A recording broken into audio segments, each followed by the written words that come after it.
Sir నిన్న కేశారెడ్డి గారు మాట్లాడుతున్న లిక్కర్ కేసుకు సంబంధించి మా పార్టీ అధినేతకు మేము దూరం అయ్యాము, నంబర్ 2 నుంచి 2000 నెంబర్కి చేరారు, కోటరీ వల్ల ఇదంతా జరిగిందని ఆయన మళ్ళీ కామెంట్ చేశారు. అసలు వైఎస్ఆర్ కాంగ్రెస్ పార్టీలో కోటరీ ఉందా?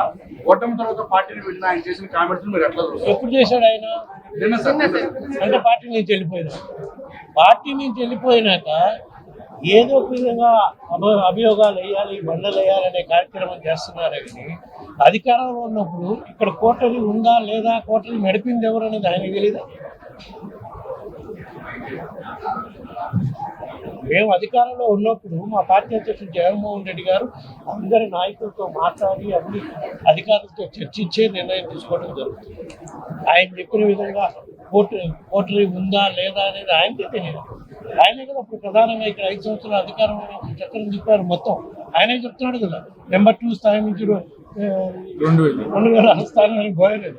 నాకు తెలిసి మా పార్టీలో నెంబర్ 2 స్థానం అనేది ఎక్కడా లేదు, ఇప్పుడు లేదు, రాబోయే రోజుల్లో జగన్మోహన్ రెడ్డి గారే మొత్తం ఆయనే 1 to 100 ఆయనే, దాంట్లో అనుమానం లేదు.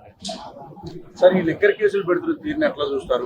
ఒక్క లిక్కరే కాదండి, మా పార్టీ వాళ్ళపై నాయకులపై ఏ విధంగా మా పార్టీ నాయకులు జోగు రమేష్ మీద కేసు పెట్టారు, ఆ విధంగా మిథున్ రెడ్డి మీద కేసులు పెడుతున్నారు.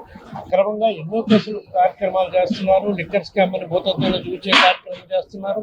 ఆ విధంగా కొంతమందిని భయపెట్టి లొంగ తీసుకునే కార్యక్రమం చేస్తున్నారు. ఇవన్నీ కూడా న్యాయ పోరాటం చేస్తాం.